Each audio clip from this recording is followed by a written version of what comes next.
నేను గతంలో సుప్రీంకోర్టులో 2 సార్లు వాయిదా పడింది. ఒకటి జగన్మోహన్ రెడ్డి గారు సుమారు ఒక 3000 సార్లు ఆయన మీద ఉన్న 11 ఛార్జ్షీట్లలో బాగా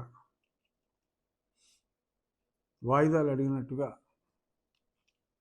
రికార్డులన్నీ సమర్పించి ఇంక ఈ కోర్టులో ఉంటే ఇలాగే ఈయన వాయిదాలు అడుగుతూ ఉంటాడు, ఆయన ఇస్తూ ఉంటాడు. దానికి తోడు హైకోర్టు నుంచి కూడా అసలు నువ్వు వెళ్ళక్కర్లేదా, నువ్వు తోపి, నువ్వు సీఎంవి అన్నట్టుగా ఒక ఆర్డర్ కూడా ఆయన తెచ్చుకోవడం జరిగింది. సో దాని మీద ఇది అన్యాయం. ఒక ముఖ్యమంత్రికి ఒక రూలు, ఒక సాధారణ మానవుడికి ఒక రూలా అని చెప్పి ప్రశ్నించి ఇది న్యాయ వ్యవస్థనే వ్యవస్థలను చేసే విధంగా ఉంది. ఇదే సుప్రీంకోర్టులో 77 వాయిదాలు అడిగితే ఇంకొక వాయిదా అడిగితే ఇచ్చిన బెయిల్ను కూడా రద్దు చేయమన్నారు.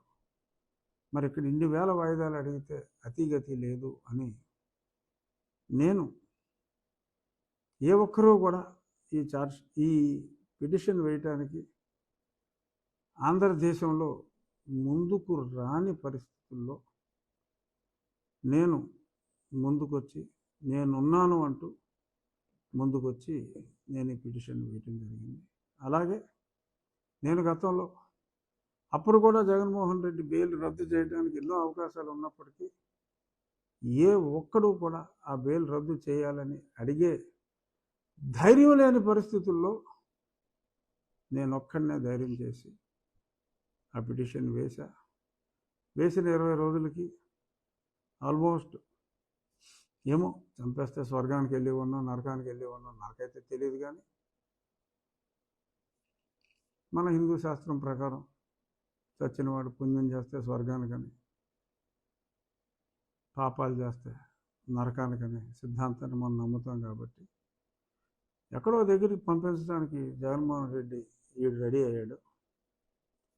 బట్ వెంకటేశ్వర దయతో చాలాసార్లు చెప్పాను ఇంతకుముందు, అంటే ఆ పిటిషన్ వేసినందువల్ల ఏ ఒక్కడో ఈ రాష్ట్రంలో జగన్మోహన్ రెడ్డి తప్పుల్ని చూపెట్టడానికి ముందుకు రాని పరిస్థితుల్లో నేను వేసిన ఆ పిటిషన్ వల్ల నా ప్రాణం మీదకి నేను తెచ్చుకున్న ఆ వ్యవహారం హైకోర్టు మీదుగా సుప్రీంకోర్టుకు వచ్చింది.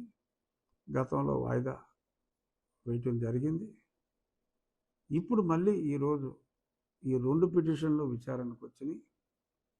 విచారణకు వచ్చినప్పుడు ముక్కుల రోతగి గారు రోజుకి 10-30 లక్షలు తీసుకుంటారు. మరి ఆయన జగన్మోహన్ రెడ్డి గారి తరఫున అఫ్కోర్స్ ఇది ఆయన పర్సనల్గా పే చేసుకోవాలి. ఎందుకంటే ఇది నేను ప్రభుత్వం మీద వేసిన కేసు కాదు, వ్యక్తిగతంగా వేసిన కేసు. సరే, ప్రభుత్వం కేసులు కూడా ఆయనకి చాలా ఇస్తాడు కాబట్టి ఆయన అడ్జస్ట్ చేసుకుంటాడో మనకు తెలియదు, మనకు అనవసరం కూడా. సో ఆయన ఇంకా బ్యాటరీ ఆఫ్ లాయర్స్ వచ్చారు, ఒక 6-7 వచ్చారు వారి వెనకాల. వాళ్ళందరూ కూడా ఈ కేసులో ఏం లేదు, అసలు బ్రహ్మాండంగా చేస్తున్నారు వాళ్ళు, అది ఇది అని చెప్పి పచ్చాబద్ధాలు కోర్టులో చెప్పినప్పుడు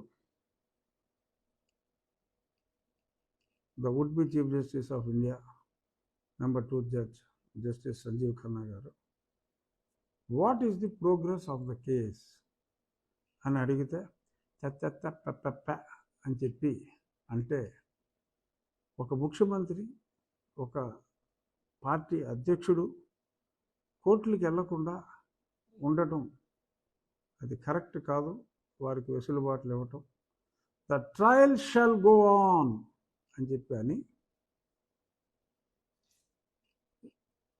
CBI additional solicitor general SV రాజు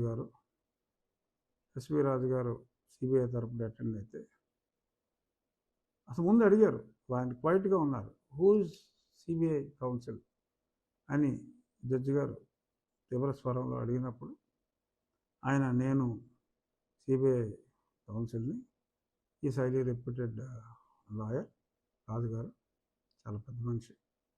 ఆ రాజుగారు I'm the lawyer representing CBI, but we asked you to file a detailed counter why the delay is happening. Did you file? No, sir. Why? Give me some time sir. So court అడిగినా కూడా, ఎందుకంటే కారణం చెప్పడానికి లేదు. ఇంతలో మా senior council Balaji Srinivasan గారు, they are hand in glove sir, that's why they are not filing. అరే అప్పుడు ఆయన డిశ్చార్జ్ పిటిషన్, అంటే పిటిషన్ అండర్ 207, ఆ డిశ్చార్జ్ పిటిషన్లో గోల్ ఎక్కువైపోయింది. అందుకని ఒకదాని తర్వాత ఒకటి డిశ్చార్జ్ పిటిషన్ వేసినందువల్ల మేము ముందుకెళ్ళలేకపోయామంటే, మరి ఆ డిశ్చార్జ్ పిటిషన్లకి సొల్యూషన్ మీరు చూసుకోవాలి. Is it proper? అంటే ఇది సమంజసమా? ఒక ముఖ్యమంత్రికి, ఒక పార్టీ అధ్యక్షుడికి ఇలాగా ఇన్ని వాయిదాలు ఇచ్చి ఇంత డిలే చేయటం సమంజసమా? The trial shall go on అని ఆయన చాలా గట్టిగా చెప్పడం జరిగింది. అలాగే ఈ బెయిల్ రద్దు పిటిషన్ కానీ ఎందుకు ఆలస్యం అవుతుంది కాబట్టి వేరే కోర్టుకు మార్చమన్నారు. అసలు నాకు ఆ కారణాలు కావాలి, ఎందుకు ఆలస్యమైందో డీటెయిల్డ్గా. ఏముంటుందండి కారణం చెప్పడానికి?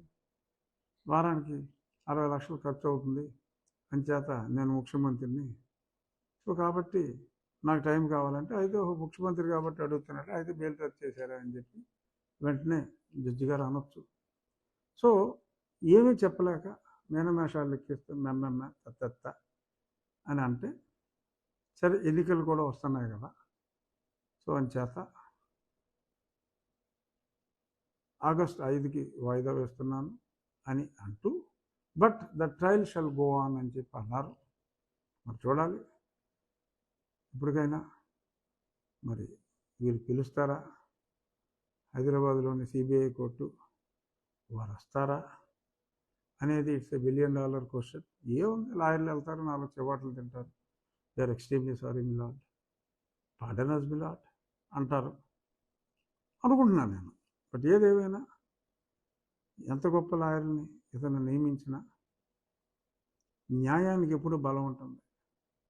నేను చేస్తున్నది ఒంటరి పోరాటం, నాకు ఏ పార్టీల మద్దతు లేదు. మీకు ఈ పార్టీకి అర్థమైపోయి ఉంటుంది, నాకు ఏ పార్టీల మద్దతు లేదు, ఎందుకంటే నేను ఏ పార్టీలో సభ్యుడు కాదు. సో కాబట్టి సభ్యుడు కాని వారికి మద్దతు ఎవరు అని అంటున్నారు మరి. సో కానీ